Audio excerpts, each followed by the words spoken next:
আজকে সব কিছু মশলা দিয়ে পেঁয়াজ দিয়ে হাতে মাখিয়ে গরুর মাংস রান্না করব। এখন দিয়ে দিচ্ছি স্বাদ মতো লবণ।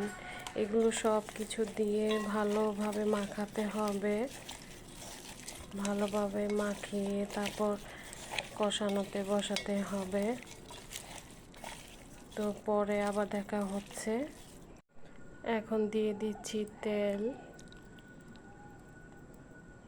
তেলটা দিয়ে ভালোভাবে আবার মাখিয়ে তারপর চুলোতে বসাতে হবে।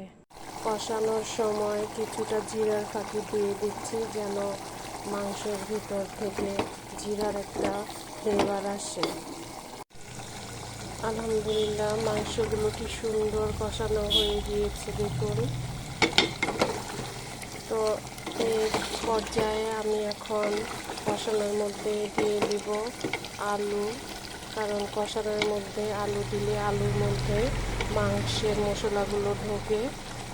পরবর্তীতে ভাতের সাথে মাংসের সাথে আলু খেতে খুব স্বাদ লাগে, আর বাচ্চারা তো মাংসের আলু অনেক পছন্দ করে। তো মাংস কষানো হয়ে গিয়েছে, এখন আমি এখানে ঝোল দিব। আগে থেকেই আমি গরম পানি বসিয়ে রেখেছিলাম, এখন ঝোল দিয়ে দিচ্ছি।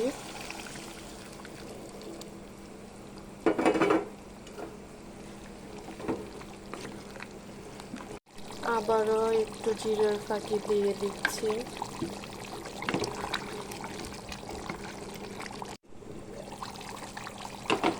আলহামদুলিল্লাহ, আমার রান্না প্রায় হয়ে গিয়েছে। গরুর মাংস দেখুন কি সুন্দর হয়েছে কালারটা। একটু ঝোল রাখবো, কারণ আবার খিচুড়ি দিয়ে একটু ঝোল ঝোল না হলে ভালো লাগে না। তো কেমন হয়েছে আমার রান্নাটা সবাই জানাবেন। আল্লাহ হাফেজ।